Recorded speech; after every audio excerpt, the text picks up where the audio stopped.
chant, wetback, Mexican, poor, beaner, spick, dear Trump supporter.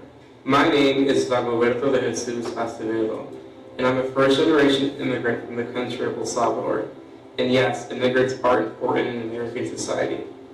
I was born on October 22nd, 1996, 4 years after the Civil War ended in El Salvador, between the military-led government of El Salvador and the Farabundo Martí National Liberation Front, a coalition of several left-wing groups.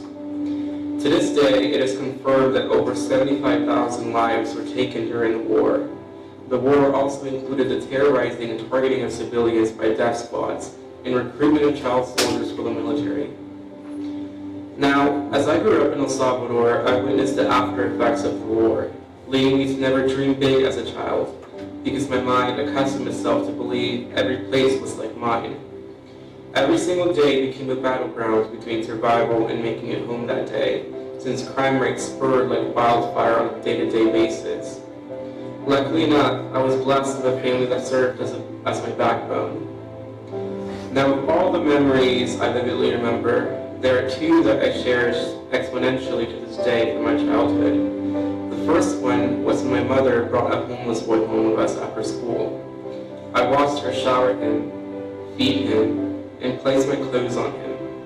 I remember being so confused and furious, but after she took him back to his family, she told me why she did what she did. She was making him struggle a little less.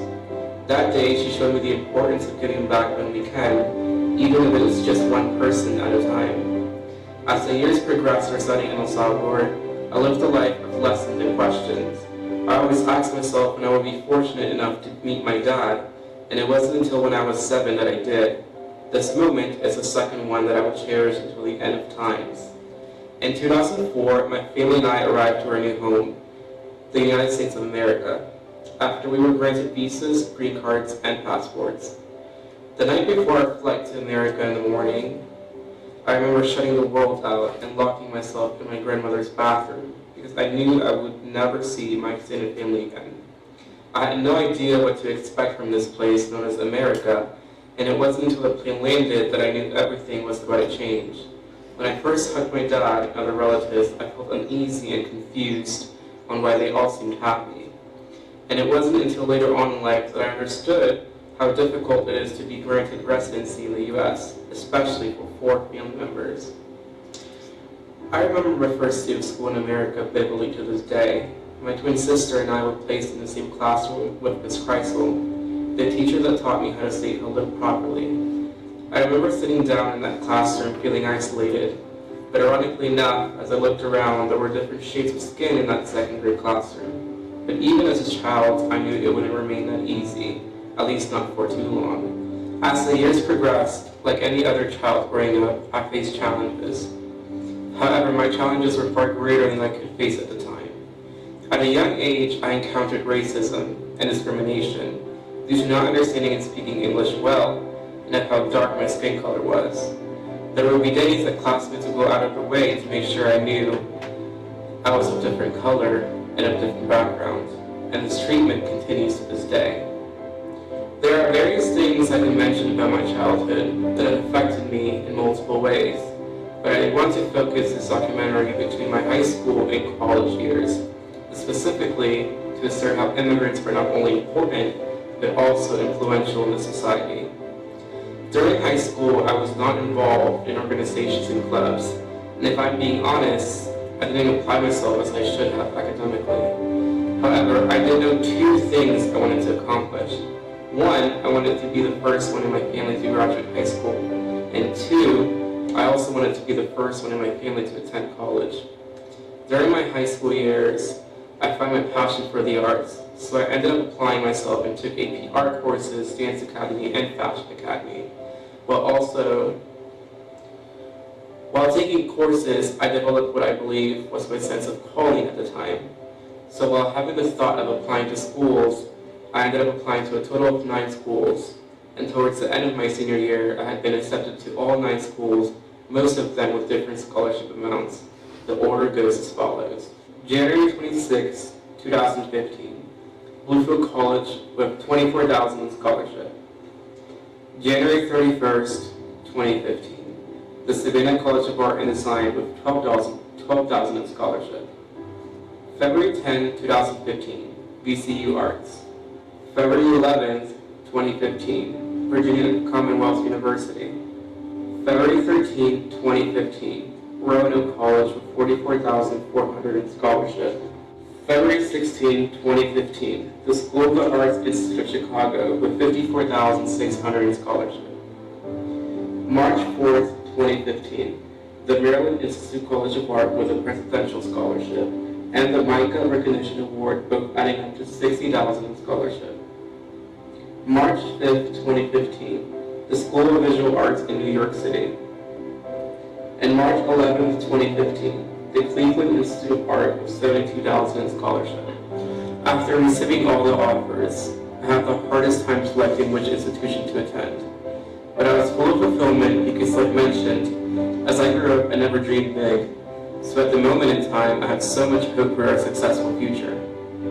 The day I sat down at the dining table and chose a school, I learned that your background and past does not determine your future. It is what you do in the present that ultimately does. That afternoon, I remember feeling anxious, nervous, and sad. I cannot express into words what led me to choose Bluefield, but it felt like he had made that decision way before I even thought about it. In essence, I felt a sense of calling to Bluefield, and to this day I have made the best out of it. When I began my time at Bluefield College, I started as a double major of arts and theater, but one semester in college and I found my passion in the communications world. I eventually changed to become a communications major with an emphasis in politics. Fast forward to years, and I am more involved than I could have ever imagined I would be growing up. And there is one experience that altered that beneficially, and that was my time with the American Studies program in the fall 2017 semester, where I became a public policy student in Washington, D.C. With my time at ASP, I was able to focus on immigration policy and receive comments from different embassies, congressional offices, think tanks, and nonprofits on their views on issues like DACA. Besides the studies, I became a Speakers Bureau intern at Active Minds, a nonprofit advocacy group that focuses on mental health primarily on college campuses, where I grew my passion for advocacy work and met the most devoted individuals who fight against the stigmas that surround mental health.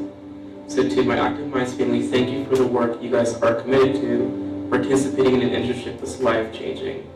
Now, this semester alone has been different than the rest, since I have selected a path to the career I desire to go into, that being diplomatic work. However, even though the semester has been filled with frustration and many crying nights, it has had its joy. This semester, I was able to serve as student body president, where I was able to become the bridge between the student body and the administration. In this role, I was also able to successfully implement an Active Minds chapter on campus, because as we don't have counseling services on campus, I decided to go out of my way to tell students that it is okay not to be okay. Recently, I was able to give my last remarks to the Board of Trustees, where I expressed the importance of hiring a counselor, especially with all the hate going on in today's world, because also a student's mental state is just as important, if not more important, than their grades and performances in games. Besides being SGA president and Active Minds president, this semester alone I've also been able to be Student Ambassadors president, Rotaract Club member, Students Today Alumni Tomorrow member, a residential advisor at Events Dormitory, the Governmental Affairs intern at the Greater Bluefield Chamber of Commerce, a work study at the Institutional Advancement Office, and a full-time student. All these roles, experiences, and interactions have allowed me to enhance my interpersonal skills and other skills, while also growing internally. My time at Bluefield has allowed me to discover my passions and find my calling in life. It has also allowed me to create beautiful friendships and transform students into leaders by serving as guidance to them. Now, during the process of pinpointing specific moments to talk about in this short documentary, I was able to collect research on how immigrants beneficially affect American society. This is what I was able to find. Immigrants keep the engine of growth moving forward. In the U.S., white Americans are having less children, so the immigrant populations are filling in the labor gap. Immigrants have been a tremendous force for innovation and entrepreneurship in the U.S. Studies show that more than half the billion-dollar companies in the U.S. were founded by immigrants, like Google, AT&T, eBay, Kohl's, Comcast, Yahoo, Nordstrom, Colgate, Kraft, and Dawn. Immigrants contribute significantly to social services. Between 2002 and 2009, immigrants paid over $115 billion more than they took out of Medicare. Immigrants adapt fast and assimilate into American society. According to the U.S. Census Bureau data, there are integration trends in areas like English language proficiency, education, citizenship, home ownership, and wage growth. There are many other ways immigrants are important in American society, but I do want to end with this. Dear Trump supporter, the shade of my skin will always matter. That is why I fight for racial justice. I do not come from a shithole country like President Trump has said, and I have come from absolutely nothing to definitely something. I am a first-generation immigrant, and I will make a difference in the world, because after all, the world needs us here.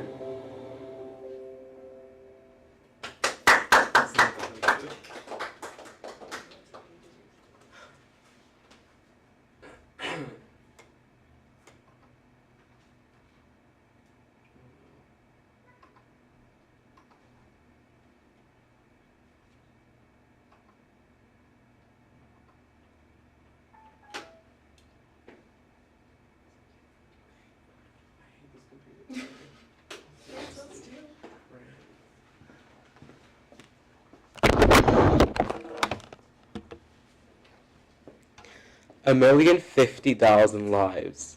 That is the amount of immigrant lives that are at stake due to the threats to both the DACA and TPS programs.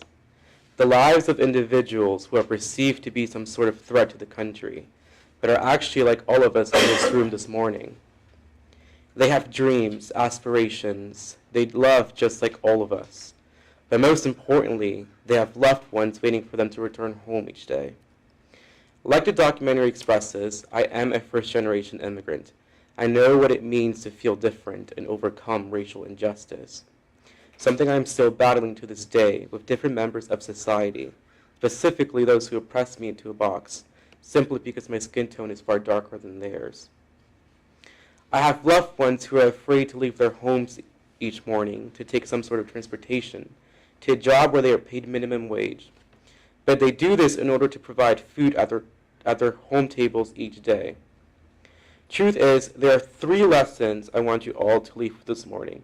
The first one is, our past does not determine our futures. Rather, it is what we do in the present that determines that. It is how much you are willing to reach that deep blue sky that determines your overall success and growth in life. I was born in a country that caused me to believe the norm was third world, but that was never meant to be my path or even outcome. Rather, I was approved to move to this country through the grace of God, and since then I have had a social responsibility to become the best version I can be, not just for myself, but the loved ones who have made sacrifices to get me where I am today. I am colored, I am a first-generation immigrant, but those entities that ultimately are meant to divide me does not determine what benefits I provide to this country we call so free. However, I live in a country that different members of society discriminate others based on the color of the skin and not the content of the character, something I learned through the I Have a Dream speech by Martin Luther King. Truth is, immigrants are a collection of people representing various religions, cultures, languages, and they do provide benefits to American society, which is the second lesson I want you to leave with here today. Immigrants added an estimated $2 trillion to the U.S. GDP in 2016. 40% of Fortune 500 companies were founded by immigrants and their children. Research shows immigrants complement U.S.-born children in the workforce rather than compete with them. As baby boomers retire over the next 20 years, immigrants will be crucial to filling these job openings and promoting the growth of the labor market. And ending DACA and kicking recipients out of the labor force would cost the U.S. $433.4 billion in GDP and decrease in Social Security and Medicare contributions. There are, of course, many other reasons on why immigrants are important in American society, But the lesson I want to conclude today with is, we all have some part in the world.